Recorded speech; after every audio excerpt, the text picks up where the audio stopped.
जय हिंद दोस्तों, उज्जवल परिवार फिर हाजिर भाई आप लोगों के बीच में अपनी क्लास लेकर के। और शुरू करते हैं आज की क्लास। लेते हैं पहला क्वेश्चन।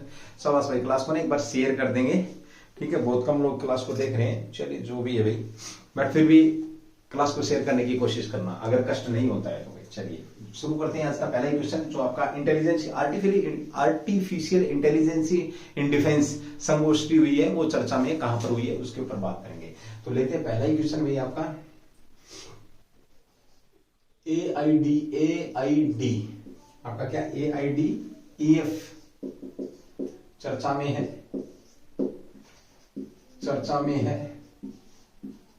ये क्या है? सबसे पहले तो बात करें हम AIDEF चर्चा में है, आर्टिफिशियली इंटेलिजेंस इन डिफेंस चर्चा में आपकी। इसकी अगर हम फुल फॉर्म लिखेंगे तो यहां पर क्या आ जाएगा आपका, ये आएगा भाई आपका आर्टिफिशियली इंटेलिजेंसी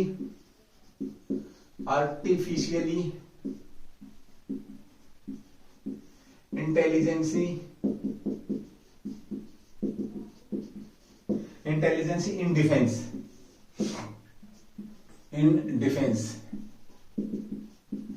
ये आपकी क्या एक संगोष्ठी का आयोजन किया गया है। किसका? इसका एक संगोष्ठी का आयोजन किया गया है।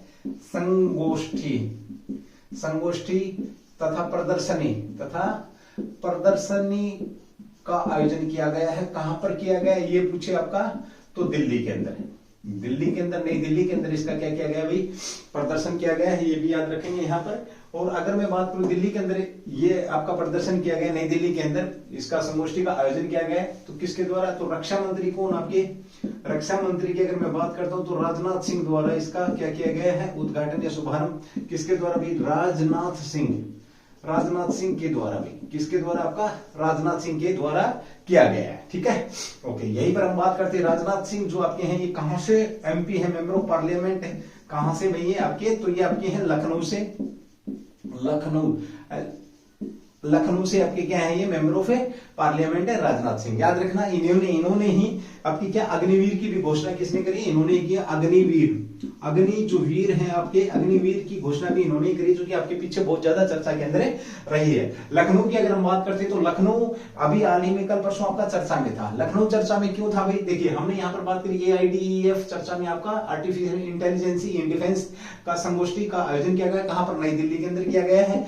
अच्छा क्वेश्चन है, शाबाश भाई, क्लास को शेयर कर दो। जय हिंद भाई, जय हिंद, शाबाश, आ जाओ भाई, आ जाओ एक बार सारे के सारे लोग, ठीक है। लखनऊ की मैं बात करता हूं, यहाँ पर लखनऊ आपका चर्चा में था कल परसों, क्योंकि यहां पर हुआ आम महोत्सव आपका। कहां पर हुआ? आम को लेकर के महोत्सव मनाया गया। कहां पर आपका? तो लखनऊ के अंदर मनाया गया। इस पे 700 कितनी आमों की 700 प्रजातियां बुलडोजर बाबा के इसके अंदर हुई हैं भैया। आपकी राष्ट्रीय जो आम महोत्सव का आपका कहां पर? लखनऊ के अंदर हुआ। राजनाथ सिंह वहीं से आपके क्या है, वहीं से आपके मेंबर ऑफ पार्लियामेंट है। याद रखना, अग्निवीर की भी इन्होंने करी थी। अग्निवीर की अगर मैं बात करूं तो इसके अंदर क्या आपका 17.5 साल से लेकर के और आपका क्या है 21 साल तक, यानी कि 4 वर्ष की आयु तक, 4 वर्ष तक एक बंदा आपका क्या करेगा, सरकारी जॉब करेगा, अंडर डिसिप्लिन रहेगा, ट्रेनिंग करेगा। यहां पर व्यक्तियों को क्या दिया जाएगा? ग्रेजुएशन की डिग्री दी जाएगी। साथ में अगर वो सर्वोच्च है, अगर क्या कह सकते हैं, अगर सर्वोच्च बलिदान देता तो 1 करोड़ रुपए, और यदि अपंग सपंग होता है, कुछ मान लिया जैसे हाथ पैर का दान करता तो 48 लाख रुपए उसको मिलेंगे। साथ में यहां पर हम बात करते कितना, 21,000 रुपए उसको मिलेंगे। साथ में उसका जो फंड वगैरह कटेगा वो भी अलग रहेगा भाई, ठीक है। 9,000 रुपए यहां कटेंगे, उसके 9,000 रुपए गवर्नमेंट उसको अपनी तरफ से मिलाकर के देगी, और आने के बाद उन्हें प्रायोरिटी दी जाएगी प्राइवेट सेक्टर के अंदर। अब देखिए, ये बात बहुत अच्छी योजना थी। इस योजना को लेकर के बड़ा कुछ हुआ है अग्निवीर को लेकर के, बट मेरे हिसाब से जो कुछ है वो जो सरकार बोल रही है वो सही है। सरकार अपने हिसाब से काम कर रही है। अब यहाँ पे लोगों ने बोला कि 1 साल में इंक्लूडिंग में भी, अगर मैं भी शामिल करता हूं तो होता हूं उसके अंदर, तो पूछा दिमाग में आती कि भाई ये कैसे वो ट्रेनिंग देंगे 4 साल के अंदर, ये उनसे कैसे काम लेंगे, कैसे क्या करेंगे। ये सेना की प्रॉब्लम है, सेना अपनी प्रॉब्लमों से लड़ना जानती है। अब यहां पर देखो, एक लड़का ग्रेजुएशन कर रहा, 4 साल इधर उधर घूम रहा, 4 साल में अगर वो 25 लाख रुपए लेकर के ग्रेजुएशन की डिग्री साथ लेकर के आता तो क्या कम है, ठीक है भाई। ओके, उसके बाद 25% आपके यहाँ पर परमानेंट भी होने वाले हैं, तो इसलिए अग्निवीर योजना भी आपकी चर्चा में थी, जिसका विरोध हो रहा था। आज भी संसद में आज भी जवाब दिया राजनाथ सिंह ने, जो विपक्ष ने इसके ऊपर पूछा था। राजनाथ सिंह ने आज 11 बजे 11 बजे संसद के अंदर इसके ऊपर जवाब दिया। अहम बैठक हुई थी, किस किस की अहम बैठक थी? अमित शाह थे इसके अंदर, राजनाथ साहब थे, और साथ में कौन थे? उस अहम बैठक के बाद इनके जवाबों का, विपक्ष के जवाबों का, सवालों के जवाब तैयार किए गए और उसके बाद जवाब आपके रखे गए हैं। ठीक है भाई, ये एक आपका शानदार क्वेश्चन था। तो डिफेंस की जब बात आ रही तो यहाँ पे रक्षा मंत्री की मैं बात करी तो यही थी। इनसे पहले रक्षा मंत्री कौन थी आपकी? तो निर्मला सीतारमण थी। निर्मला सीतारमण। राजनाथ सिंह साहब से पहले कौन थी? निर्मला सीतारमण थी। रक्षा मंत्री की बात करें, पूर्व रक्षा मंत्री आपकी, ठीक, और ये पहली महिला थी जो पूर्णकालिक रक्षा मंत्री थी। इनसे पहले श्रीमती इंदिरा गांधी थी जिन्होंने प्रधानमंत्री होते हुए कुछ समय के लिए अपने पास रक्षा मंत्रालय को रखा था। चलिए, ये भी आपका एक अच्छा क्वेश्चन यहाँ पे बन जाता है। निर्मला सीतारमण वो पहली महिला है जिनका सूची के अंदर 41वां नंबर था, यानी महिलाओं की शक्तिशाली लिस्ट जारी करी थी, शक्तिशाली महिलाओं की, तो उसमें भी इनका नाम शामिल था। ठीक है, ओके। दूसरी बात करते हैं, ये टैब से आपका बजट जारी करने वाली भी पहली महिला है, ये भी याद रखेंगे। यानी कि आपका डिजिटल जो बजट जारी किया था तो वित्त मंत्री आपकी यही है, इन्होंने ही ये बजट आपका जारी किया था। शानदार क्वेश्चन आपका यहाँ पर ये बनता है। ठीक है, एआई उत्पाद इसमें हुआ क्या अभी आपका? तो इसमें बाजार के लिए एआई उत्पादों को लॉन्च करने के लिए आयोजित किया गया था। स्टार्टअप की भी बात हुई है यहाँ पर। रक्षा उत्पादन विभाग, रक्षा मंत्रालय द्वारा सेवाओं को लेकर के सारी की सारी बातें आपकी यहाँ पर है इसके अंदर हुई है, जो कि आपका एआई इंटेलिजेंसी जो आपका दिल्ली के अंदर जो आपका ये संगोष्ठी या प्रदर्शनी हुई है, इसकी बात यहाँ पर हो रही है। एक अच्छा क्वेश्चन था भैया आप लोगों का। चलिए अगले क्वेश्चन की बात करते हैं। स्क्रीनशॉट वगैरह जो आपने लेना पॉइंट नोट करने कर लिए होंगे। मैं चलता हूँ अगले क्वेश्चन की तरफ पे। शाबाश भाई, क्लास को ना ज्यादा से ज्यादा कोशिश करना लोगों तक पहुंचाने की भाई। ये था आपका क्या पहला क्वेश्चन था। अब बात करते हैं अगले क्वेश्चन की, क्वेश्चन नंबर 2। दूसरा क्वेश्चन भी आपका ये अभी हाल ही में आपका ब्रिटिश सरकार द्वारा प्रतिबंधित कविताओं, लेखों और प्रकाशनों की पहचान की गई है। क्वेश्चन नंबर 2 देखिए, ब्रिटिश सरकार, इस क्वेश्चन को बताऊंगा मैं। ब्रिटिश सरकार द्वारा क्या किया गया था? द्वारा प्रतिबंधित जो आपकी कविताएं, लेख और प्रकाशन, कविताएं लेख व प्रकाशन की पहचान की गई है, कि पहचान की गई जो चर्चा में है। अब देखना भाई, यहाँ पे एक अच्छा क्वेश्चन आप लोगों का बनता है, एक अच्छे लेवल का क्वेश्चन बनता है। ब्रिटिश सरकार द्वारा प्रतिबंधित, अब सरकार है ही का, अब तो है ही नहीं, अब तो ब्रिटेन के अंदर भी किसकी होने वाली है? भारत की होने वाली है। देखिए, ब्रिटिश सरकार द्वारा जब कभी हम गुलाम थे इनके, तो इन्होंने क्या किया था? जो देशभक्ति से परिपूर्ण कविताएं, देशभक्ति से परिपूर्ण जो लेख होते थे, ये क्या करते थे? आमतौर पर उनको प्रतिबंधित कर देते थे। क्या कर देते थे? आमतौर पर उनको प्रतिबंधित कर देते। अब उनकी पहचान की गई और उन्हें प्रकाशन किया जाएगा। अब उनका क्या होगा? प्रकाशन किया जाएगा। जो उस समय रोक दिए गए थे उनका प्रकाशन किया जाएगा। और ये पहचान का काम किस मंत्रालय के द्वारा? सांस्कृतिक जो मंत्रालय है, सांस्कृतिक मंत्रालय आपका ये काम करने वाला है। अब ये किस उपलक्ष्य में हो रहा है? तो आजादी के अमृत महोत्सव, आजादी का अमृत महोत्सव आपको पता है, अमृत महोत्सव मनाया जा रहा है। महोत्सव आपका मनाया जा रहा है। स्वतंत्रता की मैं बात करूं तो कौन सी 75वीं वर्षगांठ भी आपकी, कौन सी 75वीं वर्षगांठ यहां पर मनाई जाएगी, और इसलिए ये 75वीं वर्षगांठ के ऊपर ये आपका काम किया जा रहा है, याद रखना। अब स्वतंत्रता की अमृत महोत्सव की 75वीं वर्षगांठ के ऊपर इनकी पहचान करके और सांस्कृतिक जो मंत्रालय है वो इनका प्रकाशन का काम किया जाएगा। यहाँ पे एक आता आजादी का अमृत महोत्सव का नोडल मंत्रालय कौन सा है? नोडल मंत्रालय भी पूछे, मंत्रालय की अगर मैं बात करूं नोडल मंत्रालय, तो आपका नोडल मंत्रालय भी आपका यही है। कौन सा भी? आपका सांस्कृतिक जो मंत्रालय, इसी को सांस्कृतिक मंत्रालय को ही नोडल मंत्रालय, जो कि आजादी का अमृत महोत्सव का जो कि ऑर्गेनाइजेशन कह सकते हो आप एक किस्म से, नोडल मंत्रालय आपका यही है। ये भी आपका यहां से पूछा जाने वाला क्वेश्चन आपका बन जाएगा भाई। ठीक है, 75 सप्ताह तक चलने वाला अमृत महोत्सव के लिए संस्कृति मंत्रालय नोडल मंत्रालय, संस्कृति मंत्रालय आपका नोडल मंत्रालय रहेगा, याद रखना। संस्कृति मंत्रालय कितने दिन तक? 75 सप्ताह तक ये आपका कार्यक्रम चला है। और इसमें जो आपके जो चीजें थी, कविता, लेख, उनकी पहचान की गई है जिन पर प्रतिबंध लगाए गए। चलिए, अब वो आपको राष्ट्रीय अभिलेखागार द्वारा वेबसाइट पर प्रकाशित किया जाएगा। कहां पर? राष्ट्रीय अभिलेखागार भाई, राष्ट्रीय जो अभिलेखागार द्वारा क्या आपको वेबसाइटों पर मिलेगा? आपका वेब जो साइट है, इन साइटों पर वो चीजें मिल जाएंगी जो उन्होंने अंग्रेजों ने कैटलॉग के अंदर डाल दी थी। ठीक है, अच्छा क्वेश्चन है। उनके लिए सम्मान है जिन लोगों ने देशभक्ति से परिपूर्ण साहित्य की रचना करी थी। अब यहाँ पर बात आती है क्योंकि 75वां देश की आजादी की बात करूं मैं, सबसे पहले देश में आजादी दिवस, प्रथम आजादी दिवस कब मनाया गया था? आपका ध्यान मेरी तरफ भाई, बिल्कुल भी 1% इधर उधर नहीं होगा। तो आपका 31 दिसंबर 1929, आपका 31 दिसंबर 1929 रावी नदी के तट के किनारे, रावी नदी के तट के किनारे जो आपके जवाहरलाल जो नेहरू थे, नेहरू ने क्या किया था? आपके जवाहरलाल नेहरू ने क्या किया था? रावी नदी के तट के किनारे 31 दिसंबर 1929 को एज ए, ये पूछेगा कि किस पद पर रहते हुए, तो आपके कांग्रेस के अध्यक्ष होते हुए, राष्ट्रीय कांग्रेस अधिवेशन, इस अधिवेशन कांग्रेस अधिवेशन की बात है तो कांग्रेस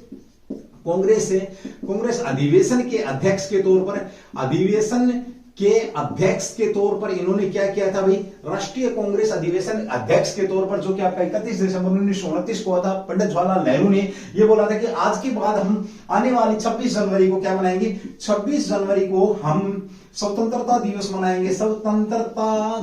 मनाएंगे, कह सकते हो आप, या पूर्ण स्वराज दिवस के रूप में मनाएंगे, पूर्ण स्वराज दिवस मनाएंगे। अब देखो ये घोषणा कर दी है कब? 1931 में मिड नाइट को कर दी, चाहे रात्रि कर दी, आप जो भी समझे। आपका 31 दिसंबर 1929 को घोषणा कर दी कि आने वाले 26 जनवरी से हम अपना स्वतंत्रता दिवस या पूर्ण स्वराज दिवस से मनाने की इन्होंने यहां पर बात करी है, ठीक है।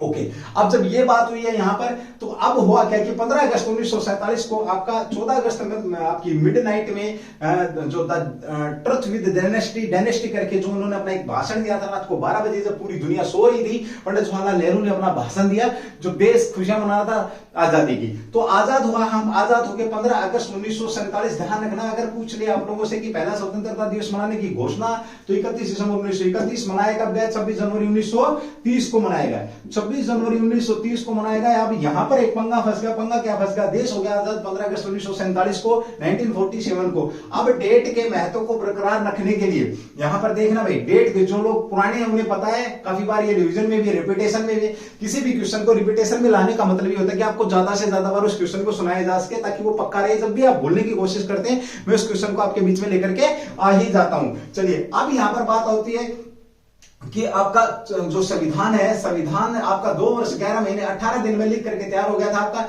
26 नवंबर 1949 को आपका संविधान लागू हुआ, लेकिन इसे रोक दिया गया। किस लिए? उस डेट के महत्व को बरकरार रखने के लिए, 26 जनवरी के महत्व को बरकरार रखने के लिए। अब 30 से लगाएंगे, यानी कि हमने इसको 16 साल तक, 30 से अगर हम बात करते हैं तो 17 साल हमने जो अपना कह सकते हो, जो अपना 17 साल तक हमने कौन सा स्वतंत्रता दिवस 26 जनवरी को मनाया, इसलिए इसको रोका गया। और पूर्ण जो आपका कह सकते हैं पूर्ण संविधान हमने कब लागू किया? 26 जनवरी 1950 को। 2 महीने तक हमने वेट किया, उसके बाद ये लागू किया गया। इस डेट के महत्व, स्वतंत्रता दिवस के महत्व को बरकरार रखने के लिए, जो पहले आजादी से पहले स्वतंत्रता दिवस पूछे तो आपका 26 जनवरी, और आजादी के बाद की बात करते हैं तो 15 अगस्त आपका है ही। 15 अगस्त को हम रियल में आजाद हो गए। और यहां पर आजादी के साथ हमें कौन सा दर्जा दिया था? डोमिनियन स्टेट का दर्जा दिया गया था। और आपका 26 जनवरी 1950 को डोमिनियन स्टेट का दर्जा क्या हुआ? आपका समाप्त हुआ। बेहतरीन क्वेश्चन है, शानदार क्वेश्चन है। और अब यहां पर बात आई ब्रिटिश सरकार की, तो मुझे ये सारी की सारी चीजें आपके बीच में याद आ चुकी है। चलिए एक बार स्क्रीनशॉट लेंगे, उसके बाद अगले क्वेश्चन की तरफ बढ़ेंगे। और अभी हाल ही में जो ये आपके जिनके ऊपर इन्होंने बैन किया था, उनको आगे बढ़ाया गया है, उनको प्रिकॉशन किया जाएगा, उनको अभी देखा जाए जो वेबसाइट है वो सारी की सारी आपकी जो कैटलॉग है वो यहाँ पर आपकी मिल जाएंगी भाई। चलिए ठीक है भाई, चलिए अगले क्वेश्चन की बात करते हैं। क्वेश्चन नंबर 3 जो कि आपसे पूछा जा सकता है भाई। क्लास को शेयर करा करो भाई, शाबाश। कुछ लोग आ रहे हैं, कुछ जा रहे हैं, कुछ अपनी फॉर्मेलिटी पूरी कर रहे हैं, ठीक है भाई। जैसा भी आप उचित समझे करते रहिए, बट आप कुछ ना कुछ तो करते रहिए, ठीक है। सारा कुछ नहीं तो बहुत कुछ नहीं तो कुछ तो करते ही रहिए भैया। हाल ही में भी आपका अभी चर्चा में रहा आपका राष्ट्रीय नेशनल फ्लैग आपका चर्चा में रहा है। नेशनल फ्लैग, राष्ट्रीय ध्वज आपका क्या रहा चर्चा के अंदर है। क्वेश्चन नंबर 3, राष्ट्रीय ध्वज चर्चा में है, चर्चा में है। राष्ट्रीय ध्वज चर्चा में क्यों है? आपको पता है कि इस स्वतंत्रता दिवस पर हर घर के अंदर, कह सकते हो हर घर के अंदर, हर संस्था के अंदर राष्ट्रीय ध्वज होना चाहिए। एक सप्ताह मनाया जाएगा राष्ट्रीय ध्वज सप्ताह, उस पूरे सप्ताह के अंदर आपके जो संस्था है चाहे घर, उसके ऊपर राष्ट्रीय ध्वज होना चाहिए। लेकिन ये चर्चा का विषय नहीं, चर्चा का विषय ये कि जब राष्ट्रीय ध्वज ज्यादा बिकेंगे तो उसको जीएसटी, यहां पर क्या किया गया, जीएसटी कितने प्रतिशत लगाई, राष्ट्रीय ध्वज पर जीएसटी 0% कर दी गई है। पूरे देश के अंदर राष्ट्रीय ध्वज पर जो राष्ट्रीय क्या आपकी 0% यहां पर कर दी। क्वेश्चन नंबर 1, आपका राष्ट्रीय ध्वज कब अपनाया गया, राष्ट्रीय ध्वज कब अपनाया गया, जल्दी से मुझे कमेंट्स करके बताएंगे राष्ट्रीय ध्वज कब अपनाया गया। ठीक है, ओके। राष्ट्रीय ध्वज ने अपने अलग अलग रूप दिखाए। सबसे पहले मैं बात करूं तो 1907 में कहां पर आपका मैडम भीकाजी कामा, मैडम जो भीकाजी कामा है, भीकाजी कामा ने कहां पर, जर्मनी के स्टुअर्ट के अंदर इसको फहराया था। लेकिन याद रखना सबसे पहले कब फहराया था, राष्ट्रीय ध्वज के तौर पर किसी ध्वज को कब फहराया गया, तो 1907 के अंदर मैडम भीकाजी कामा के द्वारा फहराया गया था जर्मनी स्टुअर्ट के अंदर। लेकिन ये बहुरंगीय था आपका भाई, कैसा था, बहुरंगीय था, यानी कि तिरंगा नहीं था। उसके बाद गांधी जी ने भी अपना, जिसके अंदर अलग कलर थे, वो भी तिरंगा नहीं था। उसके बाद आपका क्या राष्ट्रीय ध्वज अपनाया गया। तो यहां पर क्वेश्चन मेरा कि राष्ट्रीय ध्वज कब अपनाया गया, ये शानदार क्वेश्चन आपका यहां पर बनता है। ठीक है भाई, चलिए तो अब वर्तमान में चर्चा में क्यों आपका जीएसटी की बात करें तो जीएसटी आपका कब, 2017 के अंदर जीएसटी अपनाने वाला सबसे पहला राज्य कौन सा था, जीएसटी अपनाने वाला सबसे पहला राज्य की अगर मैं बात करूं तो पहला राज्य आपका असम था भाई, असम था जीएसटी अपनाने वाला। और असम के अंदर बाढ़ आई हुई है, आपको पता असम में बाढ़ के लिए जिम्मेवार कौन सी नदी, तो ब्रह्मपुत्र नदी भाई, ब्रह्मपुत्र नदी, सॉरी भाई, या इसको बोलते सांगपो जो नदी है, सांगपो नदी, इस ब्रह्मपुत्र नदी को कहां पर बोला जाता, तिब्बती क्षेत्र के अंदर इसे सांगपो बोला जाता है। असम के अंदर बाढ़ लाने की जिम्मेवारी आपकी यही है। ये होती क्या है कि ये आपकी ऐसे यूं भारत के समानांतर बह करके नामचा पर्वत से टकरा करके 90 डिग्री एंगल पर मुड़ती है। कौन सा पर्वत, नामचा पर्वत, जो आपका नामचा बरवा पर्वत जो है, इस पर्वत से टकरा करके ये असम के अंदर आती है। तभी अपने साथ भारी मात्रा में अवसाद लेकर के आती है, जिससे इसकी पानी की कैपेसिटी क्या हो जाती है, कम हो जाती है। पानी ग्रहण करने की कैपेसिटी इसके अंदर क्या हो जाती है, कम हो जाती है। तो ये भी आपका क्वेश्चन बनता है। और अभी हाल ही में करंट का क्वेश्चन ये है कि बांग्लादेश जो देश है, बांग्लादेश की जो मैडम है आपकी, बांग्लादेश की मैडम कौन है, आपको पता है, शेख हसीना प्रधानमंत्री। इन्होंने असम के जो सीएम साहब है, जल्दी कमेंट्स करके बताएंगे असम के सीएम कौन है। इन्हें आम क्या दिए, भेंट में करे आम की बात मैं पहले भी कर चुका हूं, याद रखना आम का सीजन है। चलिए भाई अगले क्वेश्चन की बात करते हैं, क्वेश्चन नंबर 4। शाबाश भाई शाबाश, क्लास को थोड़ा सा बुस्टअप करे भाई, ताकि तबीयत बहुत ज्यादा खराब है मेरी, फिर भी आप लोगों के बीच में मुझे लगता है कि चलो कुछ नहीं तो nothing is better than something is better than nothing, उल्टा बोल गया ना, something is better than nothing, यानी कि कुछ से थोड़ा सा कुछ सही है ना। तो जितना दे पाऊंगा उतना दे ही दूंगा भाई आप लोगों को, जितना मेरे में हिम्मत होगी। चलिए बात करते हैं अगले क्वेश्चन की, क्वेश्चन नंबर 4।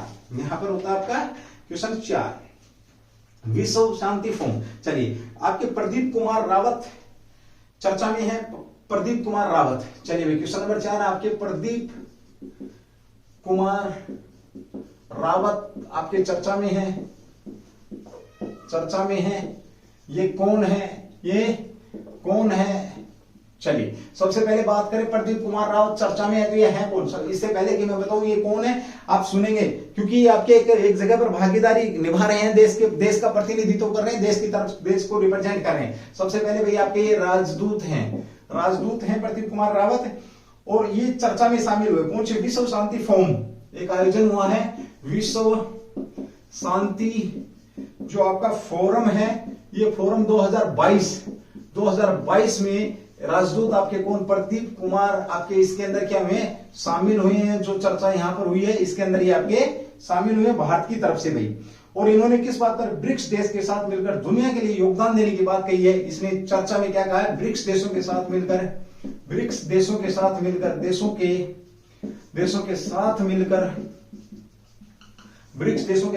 क्या किया इन्होंने, मिलकर दुनिया के लिए बहुत योगदान देने की बात करी है। दुनिया के लिए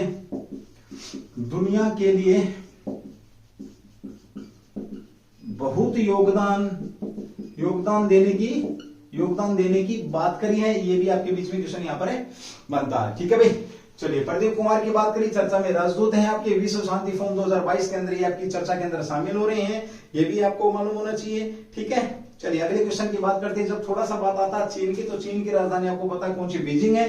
चीन की राजधानी क्या है? बीजिंग है। बीजिंग है चीन की राजधानी, ये आप लोग अच्छे से समझते हैं। यूएसए के साथ और भारत के साथ इसका क्या है? इंडिया के साथ क्या है? 36 का आंकड़ा है, 36 का आंकड़ा बोले तो हमारे साथ तो इसने खामखा जुलाई 2022 में 2020 के अंदर ऑपरेशन जो लेपर्ड था, जिसके अंदर हम पेंगोंग झील को लेकर के भी, पेंगोंग जो झील आपकी गोंग झील को लेकर के भी यहाँ पर क्या हुआ है? विवाद उत्पन्न हुआ था। साथ में हम बात करते हैं इसने क्या किया, देश का एकमात्र ऐसा जिसका सोलर आपका क्या करने वाला है? सोलर अंतरिक्ष के अंदर करने वाला, स्थापित करने वाला, और जिसका अंतरिक्ष केंद्र खुद का अंतरिक्ष केंद्र स्थापित करने वाला विदेश आपका क्या है? चीन है। जनसंख्या के हिसाब से अगर हम बात करते हैं तो ये कौन से नंबर पर है? पहले नंबर पर है। ये भी आप लोग याद रखें, जनसंख्या के हिसाब से कौन से नंबर पर? आपका चीन पहले नंबर पर है, और भारत कौन से नंबर पर है? दूसरे नंबर पर। शुक्र करो आंकड़े नहीं आए हैं तब तक दूसरा मान लेना। बाकी लॉकडाउन में इतनी मेहनत करी है तुमने कि हर दिन एक ऑस्ट्रेलिया बनाए, तो शायद में भी हम चीन को पीछे, क्योंकि हम किसी से कम नहीं है, हिंदुस्तान नहीं है। बहुत बार बोलता हूँ कि हमने लॉकडाउन में क्या किया है? लॉकडाउन में कुछ ना कुछ तो किया ही है, और कुछ क्या किया? बहुत बड़ा किया हमने, मेहनत करी है बहुत ज्यादा। ठीक है, चलिए अगले क्वेश्चन की बात करते हैं। क्वेश्चन नंबर 5, ये थे प्रदीप कुमार रावत, तो राजदूत हैं आपके, और ये विश्व फोरम 2022 के अंदर इन्होंने चर्चा करी है, और इन्होंने बोला कि ब्रिक्स जो देश हैं ये दुनिया के लिए बहुत ज्यादा बेहतर कर सकते हैं। चीन की राजधानी बीजिंग की हमने बात करी, शी जिनपिंग की बात करते हैं। शी जिनपिंग आपकी एक बीमारी से ग्रसित भी है,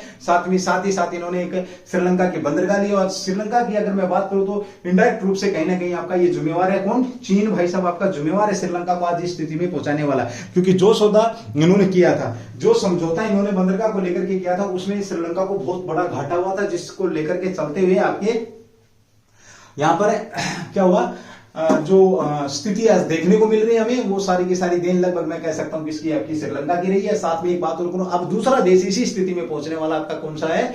तो जो पाकिस्तान है, वो भी आपको बता देता हूं, बहुत भारी कर्जे में डूबा हुआ है। अब एक बात आती है यहां पे, चलिए कर्जा होता है, सब पे होता है, ऋण देश पे भी होता है, व्यक्तिगत तौर पे भी होता है। ऋण की अगर मैं बात करूं, या जो भी आप समझे, ऋण है, कर्जा है, जो भी आप जैसे भी समझे, चलो सिंपल भाषा में समझ लो, कर्जे की अगर हम बात करते हैं तो कर्जा तब तक नहीं आपको परेशान करता, तब तक परेशान नहीं करता है जब तक इस कर्जे के ब्याज को चुकाने के लिए, कर्जे के ब्याज को चुकाने के लिए हमें और कर्जा ना लेना पड़े, तो ये आपके लिए ठीक है, आप इसको उतार सकते हैं। यदि आपको बता देता हूं, देखिए दिवालिया या आपका घोषणा कब होती है? चलिए सॉरी, एक बार थोड़ा सा ना गर्मी को ज्यादा ही हो रखी है। चलिए, कर्जा आपको कब परेशान करता है? कर्जा आपको तब परेशान ज्यादा करता है, किसी भी देश की अर्थव्यवस्था को तब खाता है जब कर्जे को, ब्याज को चुकाने के लिए, बोलते नहीं ये देश कर्जे में फंस गया।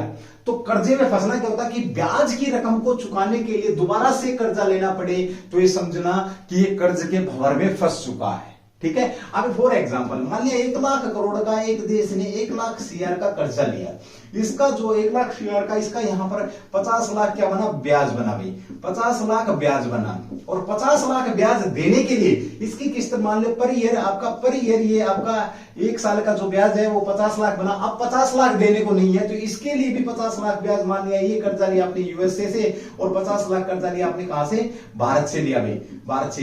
तो इस प्रकार की सिचुएशन में वो देश आपका कर्जे में डूब चुका है, कर्ज के भंवर में फंस चुका है, उसका निकलना इम्पॉसिबल सी बात हो जाती है अगर वो ठीक से अपनी अर्थव्यवस्था को बुस्ट नहीं करता है। ठीक है, और जब ये बढ़ता है तो चीजें आपकी क्या होती है? महंगी होती हैं। चीजें क्या होती हैं? आपकी महंगी होती हैं। यहां पर मैंने एक दिन और जिक्र किया था, इकोनॉमिक्स के क्वेश्चन, ये बहुत सारे क्वेश्चन आपके निकल जाएंगे। देखिए, आरबीआई क्या करता है जब देश के अंदर महंगाई बढ़ती है, तो रिजर्व बैंक ऑफ इंडिया और जो भी दूसरे बैंक है क्या करते हैं? एक चीज को समझना बड़े अच्छे से भाई, इसको RBI, reserve bank of India क्या करते हैं? जो आपके कह सकते हैं जो सस्ते जो ऋण है, सस्ते जो लोन है, इस लोन की जो ब्याज की जो दर है, ब्याज की दर को बढ़ाते हैं। ये ब्याज की दर को क्या करते हैं? ये बढ़ाते हैं भाई, ध्यान से सुनना, बढ़ाते हैं। इकोनॉमिक्स का क्वेश्चन है। अब आप सोचेंगे ब्याज की दर को बढ़ा करके देश क्या पैसे ले रहा? नहीं भाई, इसके पीछे जो उद्देश्य है वो उद्देश्य क्या है कि लोग कम ब्याज लें। लोग क्या करेंगे? जब ब्याज की दरें बढ़ेंगी तो कम ब्याज लेंगे, कम लोन लेंगे। अब जब कम लोन लेंगे तो इनके पास पैसा क्या होगा? पैसा कम होगा, और जब पैसा कम होगा तो ये चीजें क्या करेंगे, चीजें कम खरीदेंगे, चीजें कम खरीदेंगे, और जब चीजें कम खरीदेंगे तो चीजों की मांग है वो क्या होगी, आपकी मांग क्या होगी, कम होगी, कम होगी। और जब मांग कम होगी तो रेट जो चीजों के, महंगाई के जो रेट है वो क्या होंगे, कम होंगे।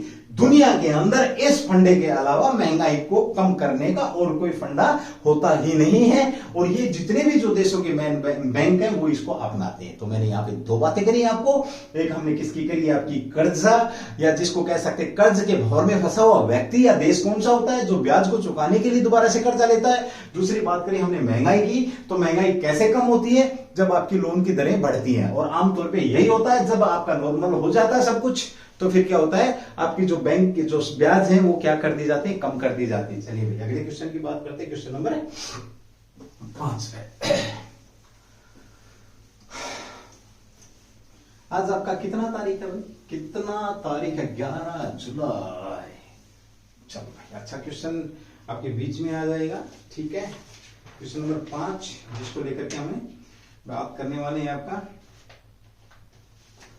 चलिए भाई, राष्ट्रीय मछली दिवस मनाया गया आपका जो कि चर्चा में, क्वेश्चन नंबर 5 भाई आपका, राष्ट्रीय मछली दिवस कब मनाया गया, चर्चा में। चलिए भाई राष्ट्रीय मछली दिवस की बात करता हूं तो मैं, राष्ट्रीय मछली दिवस आपका कब मनाया गया, तो राष्ट्रीय किसान मछली दिवस भाई, कौन सा आपका किसान मछली दिवस की अगर मैं बात करता हूं तो ये आपका 10 जुलाई को यानी कि कल मनाया गया, 10 जुलाई को मनाया गया, ठीक है। ओके, तो 1 जुलाई को आपका कौन सा मनाया गया था, 1 जुलाई की मैं बात करूं तो चिकित्सक डे, चिकित्सक डे या डॉक्टर डे कह सकते हो, डॉक्टर डे आपका कब मनाया गया है, तो डॉक्टर डे आपका 1 जुलाई को मनाया गया है, याद रखना, ठीक है। ओके, विद्यार्थी डे, राष्ट्रीय विद्यार्थी डे की अगर मैं बात करता हूं, कौन सा भाई, राष्ट्रीय विद्यार्थी डे, तो आपका ये कब मनाया गया, 9 जुलाई को मनाया गया, ये भी याद रखना भाई, ठीक है। ओके, जूनोज डे आपका 6 जुलाई को, 6 जुलाई को कौन सा डे मनाया गया है,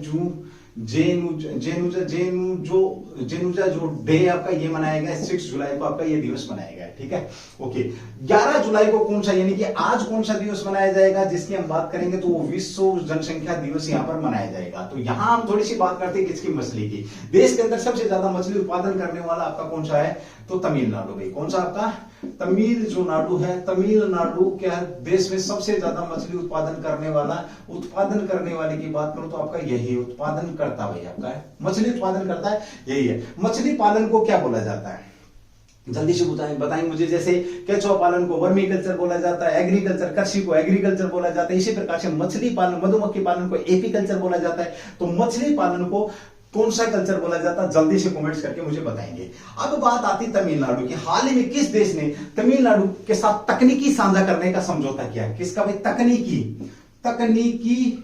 तकनीकी साझा करने का समझौता किया तमिलनाडु के साथ किस देश ने, ये भी शानदार क्वेश्चन है। तो याद रखना किसने किया, आपका रूस ने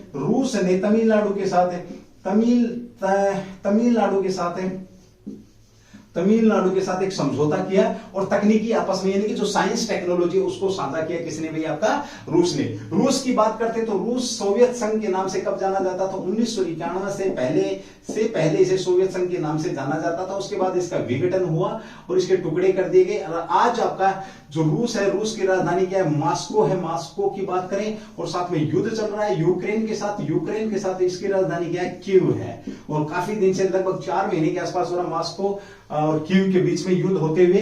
और रूस के राष्ट्रपति कौन, आपके व्लादिमीर पुतिन साहब है, यूक्रेन के कौन आपके, तो व्लादिमीर जेलेंस्की, दोनों भाई ये कह सकते हो। कभी किन्हीं जमानों में 1991 से पहले आपका जो सोवियत संघ रूस का हिस्सा ही होता था यूक्रेन में, ठीक है। चलिए अब यहां पर हम बात करते हैं अगले क्वेश्चन की, जो कि आपके बीच में है। तकनीकी साझा करने की बात करें तो तमिलनाडु, मछली दिवस की, राष्ट्रीय मछली दिवस की बात करें तो ये आपका 10 जुलाई, सबसे ज्यादा मछली पालन कहां पर, तो आपका तमिलनाडु के अंदर होता है, ये भी आपके बीच में क्वेश्चन है, ठीक है। चलिए अगले क्वेश्चन की बात करते हैं, क्वेश्चन नंबर 6 जो कि आपके बीच में है। विश्व जनसंख्या दिवस कब मनाया जाता है, ये भी आपका अच्छा क्वेश्चन है। विश्व जनसंख्या दिवस भाई आपका, विश्व जनसंख्या दिवस कब मनाया जाता है, मनाया जाता, तो इस पिछले क्वेश्चन में भी मैंने बात करी थी, तो आपका 11 जुलाई को आज के दिन हम विश्व जनसंख्या दिवस मना रहे हैं। जनसंख्या की बात करते हैं तो लगभग 800, आप कह सकते हो 8 अरब के करीब जनसंख्या, 8 अरब के करीब जनसंख्या। इसमें सबसे ज्यादा भागीदारी किसकी है? चीन की है। और उसके बाद दूसरे नंबर पर जो जनसंख्या के अंदर भागीदारी वो किसकी है? भारत की है। बड़े मेहनती है भाई दोनों के दोनों देश, ठीक है। ये भारत की भागीदारी जनसंख्या के अंदर है। अब बात करते हैं कि इसको मनाना कब प्रारंभ किया गया है। देखिए आपका 11 जुलाई 1987, 11 जुलाई 1987 है शायद भाई आपका, 11 जुलाई 1987 को या 1887 है, 11 जुलाई 1987 को आपका यहां पर हाँ यस 11 जुलाई 1987 को यहां पर क्या किया गया? 11 जुलाई 1987 को इस दिवस की बात हुई, क्योंकि इस दिन हमने विश्व के अंदर जो जनसंख्या थी आपकी, विश्व में जनसंख्या कितनी हुई थी? 5 अरब जनसंख्या यहां पर हो गई थी, ठीक है। ओके, इसको मनाना कब शुरू किया? यूएनओ के द्वारा 11 जुलाई 1989 में इसको, यानी कि 2 साल बाद इसको क्या किया? मनाना शुरू किया। मनाने की बात यहां पर हुई है। इसको दिवस को मनाने, लोगों को जागरूक करना, महिलाओं को, बच्चों को लेकर के सारी की सारी चीजें यहां पर आपकी 11 जुलाई की यहां पर बात हो रही है। 11 जुलाई को, यानी कि पूछे कब संज्ञान में कब लिया गया? 11 जुलाई 1987 को लिया गया। 1989 में इसको पहली बार मनाया गया। 11 जुलाई को आपको विश्व जनसंख्या दिवस मनाया जाता है। वर्तमान में आपकी लगभग 8 अरब जनसंख्या है। चीन पहले नंबर पर है। भारत कौन से नंबर पर है? दूसरे नंबर पर भारत है। क्वेश्चन मेरा कि तीसरे नंबर पर जनसंख्या में कौन है? जल्दी से कमेंट्स करके बताएंगे। तीसरे नंबर पर जनसंख्या में कौन सा देश आता है? जनसंख्या के अंदर कौन सा देश आता है? शानदार क्वेश्चन आप लोगों से पूछा जा सकता है, ठीक है। ओके, अब जब हम ये बात कर रहे हैं, तीसरे नंबर की बात कर रहे हैं, तो जल्दी से मुझे बताएंगे कि तीसरे नंबर पे कौन है। अब यहाँ पे मेरे को एक 1987 और 1989 से एक डेट याद आ रही है, 1787 और आपकी 1789 यही डेट है ना? हाँ यस, इसमें सिर्फ 1787 को आपका क्या यूएसए का संविधान याद करना कब बनकर के तैयार हुआ था? बनकर तैयार हुआ ये आपका, और कब लागू हुआ? ये भी आपका 89 के अंदर लागू हुआ था। विश्व का पहला जो लिखित संविधान था, कोडिफाइड जो कॉन्स्टिट्यूशन था, वो कहां था? यही था। और भारत के अंदर जो संविधान की व्यवस्था करी गई अपने लिखित संविधान की, तो यहीं से करी गई है। 1765 में यहाँ पर क्या हुआ था? 1765 में भाई यहाँ पर आपकी क्रांति हुई थी, दासत्व को लेकर के क्रांति हुई थी, दास प्रथा को समाप्त करने के लिए यहाँ पर क्रांति हुई थी अमेरिका के अंदर, ठीक है। अब मुझे याद आ गया 87 और 89 से, ये क्वेश्चन भी आपका मैच कर जाएगा। अब यहाँ पर एक क्वेश्चन बनता है आपका, हाल ही में भारत के किस राज्य ने अपनी जनसंख्या नीति को जारी किया है? तो 11 जुलाई को नोट डाल के लिखेंगे। मोस्ट इंपोर्टेंट क्वेश्चन है आपका 11 जुलाई 2022 को यूपी किसने? भाई बुलडोजर बाबा छाया हुआ, यूपी ने अपनी जनसंख्या नीति आज को जारी कर रहा है, अपनी जनसंख्या नीति को जारी कर रहा है, ठीक है। ओके, जब जनसंख्या की बात आती है तो एक चीज आपके समझ में आती है, स्टेट कैसे जारी कर रहा है भाई अपनी जनसंख्या नीति को, ठीक है। जनसंख्या नीति को स्टेट कैसे जारी कर रहा है? अब यहाँ पे 2 चीजें आती है, जनसंख्या जनगणना,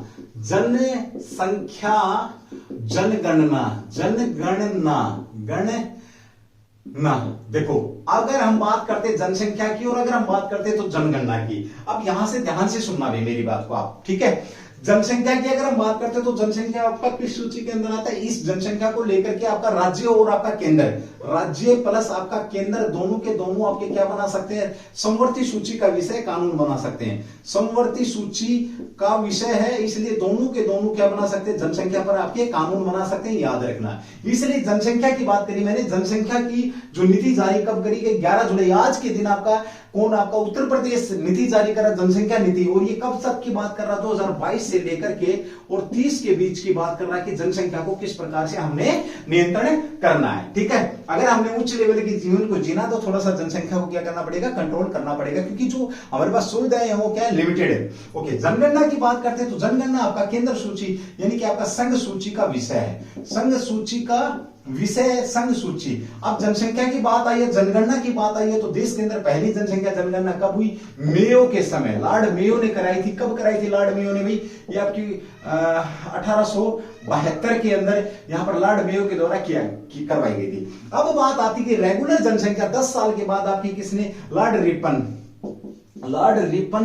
रिपन जिन्हें स्थानीय स्वशासन का जनक किसको जाना जाता? तो लॉर्ड रिपन ने इसे 1881 से रेगुलर किया। रेगुलर की बात करते हैं, रेगुलर यानी कि अब उसके बाद क्या होगा, अब आपकी जनसंख्या क्या रहेगी, मतलब जो हर बार मतलब हर 10 साल के बाद आपकी जनसंख्या यहाँ पर क्या होगी, काउंटिंग रहेगी। ठीक है, तो चलिए ये था आपका क्वेश्चन जनसंख्या, विश्व जनसंख्या को लेकर के ये था क्वेश्चन आपका। अगर मैं यहाँ पर बात करता हूँ तो पहली बार जनसंख्या जनगणना आपकी तो मेल द्वारा 1872, रेगुलर की बात करें तो आपका 1881 में लॉर्ड रिपन के द्वारा भाई आपका 11 जुलाई 1987 को ये दिन संज्ञान में आया था। 5 अरब जनसंख्या विश्व की हुई थी। ठीक है, ओके। उसके बाद 11 जुलाई 1889 को इसका ये जो इसके बारे में ये मनाया गया है संयुक्त राष्ट्र संघ के द्वारा, ये आपका दिवस है मनाया गया। इस बार की थीम की बात करें तो 8 अरब जनसंख्या का विश्व, इस 8 अरब जनसंख्या का विश्व एक साथ, इस ये आपकी क्या है थीम कह सकते हो 2022 की। चलिए भाई अगले क्वेश्चन की बात करते हैं जो कि आपके बीच में क्वेश्चन नंबर है जो भी रहे, ठीक है 7, 8, 9 जो भी आपके बीच में रहे, अगले क्वेश्चन की बात करते हैं जो कि आपसे पूछा जाएगा। अच्छा क्वेश्चन है भाई आपका जो आपके बीच में आने वाला है। ठीक है, मे भी शायद आज की डेट क्वेश्चन आने से पहले मैं सिग्नेचर मार रहा हूं, जो भी कोई देख रहा है कम से कम इस क्वेश्चन को स्किप नहीं करना है भाई, ये मैंने आपको बता दिया। इस क्वेश्चन को स्किप क्यों नहीं करना है, क्योंकि रात को आपका एक टूर्नामेंट खत्म हुआ। ठीक है, रात को आपका एक यानी कि कल की डेट की बात करूं तो कल एक टूर्नामेंट खत्म हुआ आपका। टूर्नामेंट खत्म होते ही आपका एक मैडम चर्चा में आई है जिनके बारे में हम यहाँ पर बात करने वाले हैं। तो मैडम कौन है आपकी, तो ये एलिना रिबाकिना। एलिना क्वेश्चन है मेरा, एलिना आपकी रिबाकिना चर्चा में है, कीना चर्चा में है।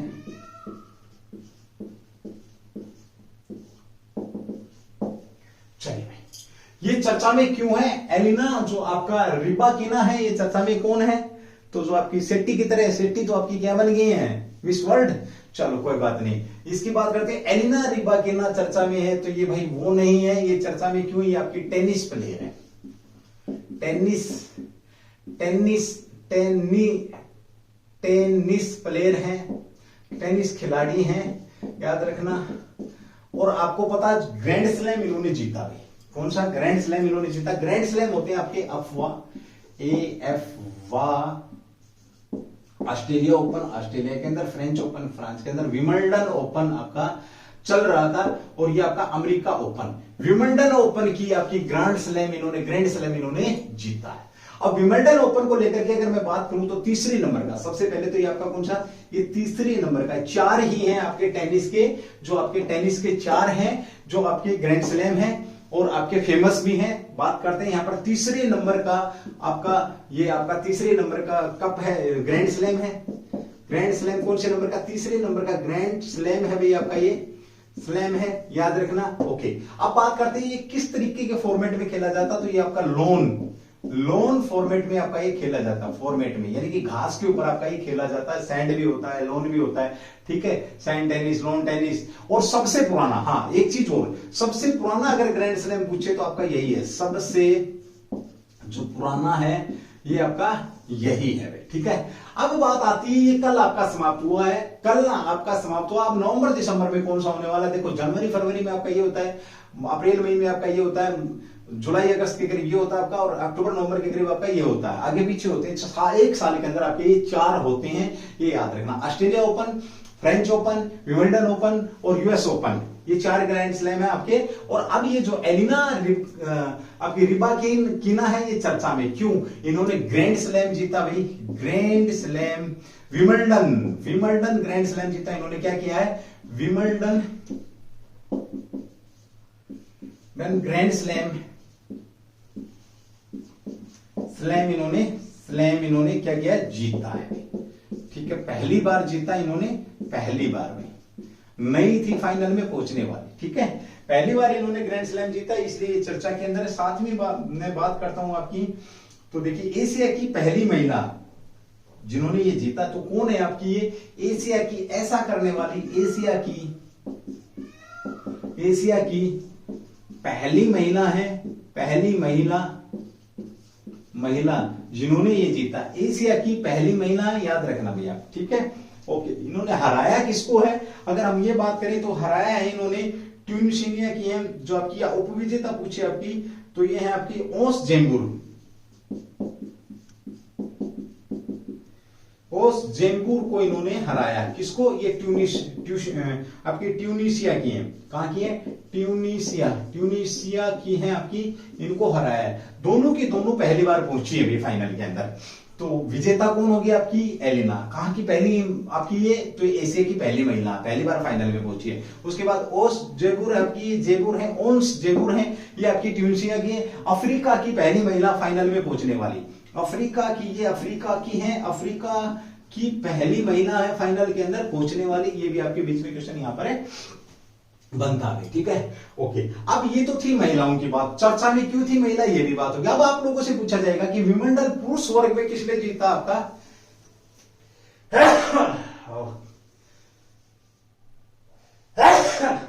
सॉरी भाई, ठीक है, माफी चाहता हूं, आप लोग डिस्टर्ब हो रहे हैं। ठीक है, बस थोड़ा सा और भैया आप झेलेंगे एक बार। नोवाक जोकोविच, ये जो विंबलडन आपका जीता 2022 का, नोवाक जोकोविक के द्वारा ये जीता गया। नोवाक जोकोविक ने कौन सा जीता अपना? ये 21वां ग्रैंड स्लैम जीता है। कौन सा भाई? 21वां ग्रैंड स्लैम इन्होंने जीता आपका ये। ओके, अब बात आती है कि सबसे ज्यादा आपके ग्रैंड स्लैम इन्होंने हराया किसको? ये बड़ा शानदार क्वेश्चन यहाँ पे, यानी कि उपविजेता अगर आप लोगों से पूछे तो उपविजेता कौन है? तो ये उपविजेता की बात करते हैं तो ये है आपके निक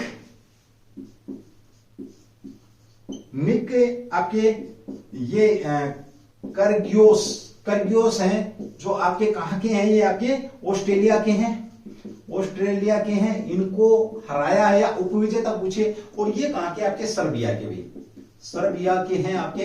कौन? आपके नोवाक जोकोविच आपके कहां के? सर्बिया के हैं। जोकोविक आपके याद रखेंगे। ठीक है, अब देखो विंबलडन की बात करता तो विंबलडन पुरुष में किसने जीता आपका? तो नोवाक जोकोविच ने जीता। कौन से नंबर का? 21वें नंबर का आपका। ठीक है, ओके। उसके बाद हराया किसने? किसको? इन्होंने निक किर्गियोज हैं जो ऑस्ट्रेलिया के, ये उपविजेता रहे हैं। अब बात आती है कि सबसे ज्यादा विंबलडन किसने जीत रखे? तो राफेल नडाल के द्वारा भाई। ठीक है, राफेल जो नडाल है, नडाल इन्होंने सबसे ज्यादा जीत रखे हैं। कितने जीत रखे हैं आपके? 22 जीत रखे हैं।